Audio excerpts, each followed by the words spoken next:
محترم دوستو، جب رسول اللہ نے کعبے کے غلاف کے اندر اس کو قتل کرنے کا حکم دیا ہے، تو آج اگر ایک جھوٹا نبوت دعویٰ کرنے والا، ایک جھوٹا نبی اگر ہمارے سامنے بھی دعویٰ کرے تو ہم یہ جرت اور ہماری ایمانی غیرت، ہم اس چیز کا مقابلہ کر سکتے ہیں کہ اس کو واصل جہنم کر سکتے ہیں۔ میرے محترم دوستو، آج بھی ہم ان سے کہنا چاہتے ہیں، آج بھی ہم مرزائیوں سے کہنا چاہتے ہیں کہ آؤ دائرہ اسلام کے اندر آؤ، توبہ کر لو۔ آج بھی آپ کے لیے توبہ کے دروازے کھلے ہیں، لیکن مجال بھی نہیں ہو سکتا جو پاکستان کے اندر تمہارے باپ اور دادا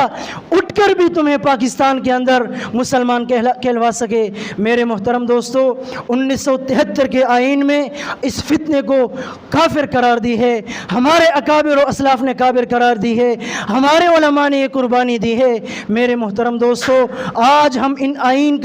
اس آئین